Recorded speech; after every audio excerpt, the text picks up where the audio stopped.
Aquarius, kumusta po kayong lahat? Okay, so in Aquarius, maraming salamat po sa walang sawang pagsubaybay sa ating pong mga reading. And kung ikaw ay bago pa lang sa ating channel, mag-subscribe na po kayo. Then i-click mo na rin yung ating notification bell para lagi kang updated sa ating mga bagong upload. Okay? So ayan guys, tignan natin Aquarius, ganap sa inyo. Ayan, ganap sa inyo. So wala naman tayo guys topic. Kung ano lang lalabas sa reading natin. Okay? Okay, so tignan natin. Aquarius, Sun, Moon, Rising, and Venus sign.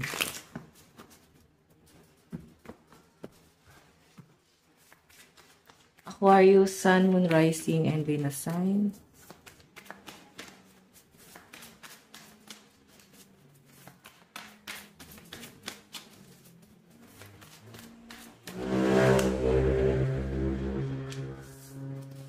Okay, so Aquarius, nakikita ko sa inyo, magkakaroon daw kayo ng mga, ayan, hesitation. Ibig sabihin, possible na para meron ka mga pag-iisipan.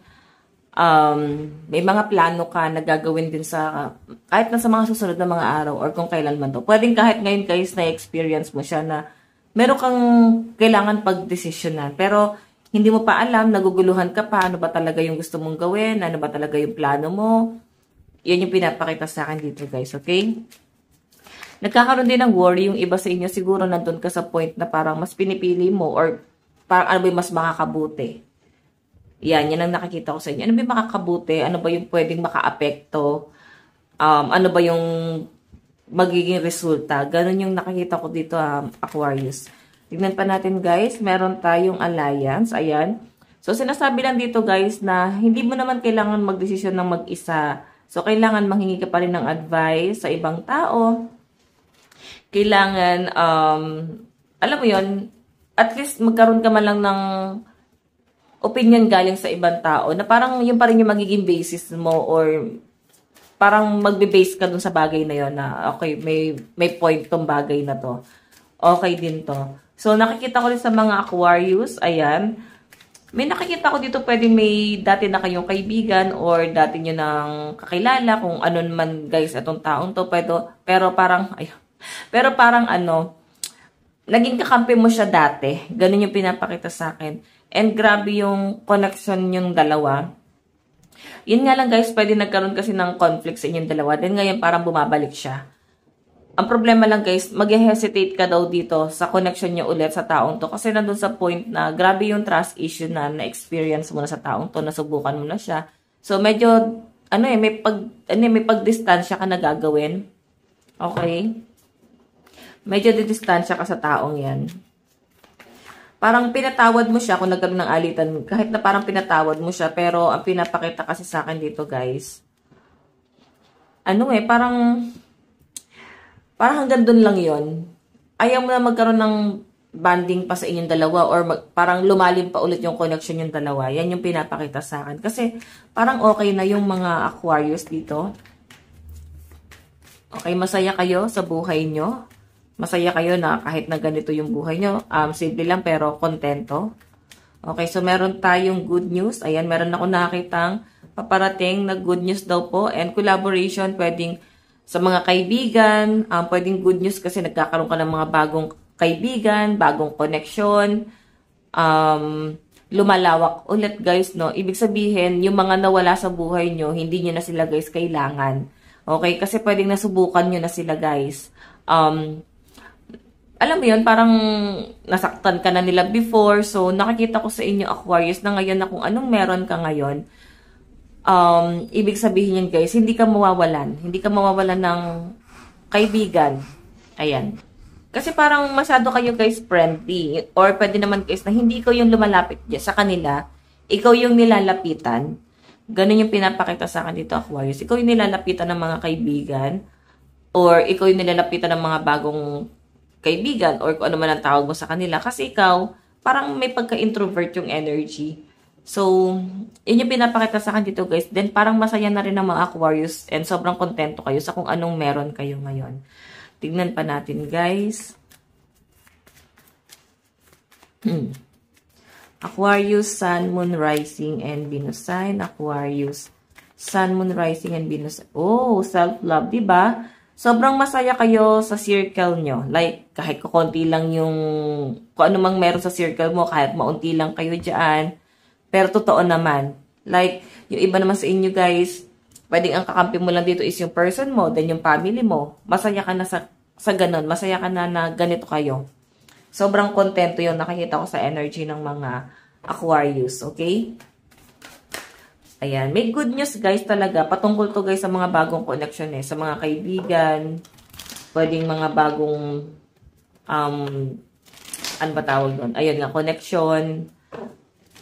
So, pwede yung good news din na yan guys is manggagaling yan sa ibang tao. Okay? Pwedeng tulong nila sa inyo. Tignan natin guys, additional message. Aquarius. Aquarius, Sun, Moon, Rising, and Venus sign. Additional message. Meron tayong family. So, ayan. Mukhang may kakaibang connection kayo ng family mo or parang may problema dito, Aquarius. Like, grabe yung trust issue. Ang hirap guys isettle ng problema. Ganun po yung pinapakita sa akin dyan. And possible nga, Aquarius, na parang meron kayong pinagdadaanan ng person mo and patungkol to sa family. Then, siguro hindi nyo pa rin guys talaga masettle, no? Hindi nyo pa rin, Aquarius, na hindi nyo pa rin talaga na pag-uusapan, walang nagre-reach out. Merong ganun eh, merong alitan, pero nagkakaroon ka ng mga bagong, parang matatawag mong bagong pamilya. Or, pwedeng sa kamag-anak yun, no? Yung mga issue na to. Okay? Meron tayong Ace of Swords. Ang daming nare-realize ng mga Aquarius. Sobrang kontento ka sa kung anong meron ka ngayon. Sobra. May peace of mind ka sa kung nasan ka ngayon.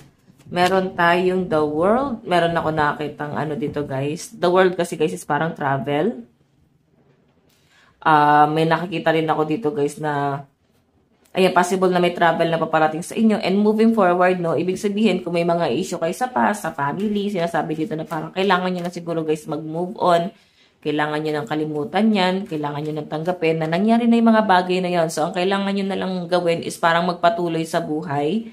Then, kung meron ka ng sariling pamilya, kung mamubuo na kayo ng pamilya ng person mo, so siguro mag-focus na lang kayo ng person mo doon sa binubuo nyong pamilya. And syempre, parang siya din tong kakampi mo na parang mag-guide sa'yo. Ayan, di ba? Mag-guide sa'yo and grabe yung knowledge na nasi-share sa'yo ng person mo. Kasi sobrang sipag na tong taong to, Aquarius. Okay? Tignan pa natin. Aquarius, Sun, Moon, Rising, and Venus sign. Meron tayong The Chariot. Ang daming opportunity na paparating pa sa inyo, guys. Yun po yung pinapakita sa akin dito. Kasi the world, ayan, kung nagkakaroon talaga ng conflict about sa pera, like, para ka nagbabudget, para ang daming dumedepende sa inyo, ang daming humihingi ng tulong. So, Aquarius, ang sinasabi lang dito, siguro limitahan mo, piliin mo lang yung mga tutulungan mo, yung talagang naging tunay sa inyo. And, ayan, siguro ang motto lang din ng mga Aquarius dito na parang ang mga bagay na pinaghirapan ko ay para lang sa pamilya ko. Parang ganon. So, Aquarius, The Chariot, ang dami pang opportunity paparating sa inyo. So, pwedeng lumalawak eh. Ang dami mong nasasagap na mga knowledge about business, about sa iba pang resources, paano ka pa uunlad. So, alam mo yun, parang ina-absorb mo lang ng ina-absorb yung mga bagay na yun. Or baka kailangan lang guys, i-absorb mo lang ng i-absorb yung mga naririnig mo, nakukuha mo sa ibang tao na knowledge. Then, doon ka guys mag-base pagdating ng araw na ano ba talaga yung gusto mo, no? So, at least may alam ka na sa mga pamamalakad sa iba't ibang bagay, no? So, kailangan mo lang mahanap talaga kung saang aspeto ka swerte, no? Ano talaga yung porte mo. So, ngayon kasi guys, nakikita ko medyo nangangapa pa yung iba sa inyo. Pwedeng meron ka pino-first, so then parang ito yung dito ka muna nag-grow sa bagay na to or ito muna yung pinalalago mo. Ganun yung pinapakita sa akin dyan, Aquarius. Okay? So, bigyan kita ng advice, Aquarius. Okay, kunin ko lang itong card. Doon pala muna tayo sa message ng person mo sa'yo. Okay, so okay naman guys yung relationship sa pinapakita sa akin dito. Okay, sige, message sa'yo ng person mo. Meron tayong, I think about you all the time. So, nag-iinisip ng person mo, nag-worry siguro siya sa inyo. Tingnan pa natin. meron tayong, you are the light at the end of my tunnel.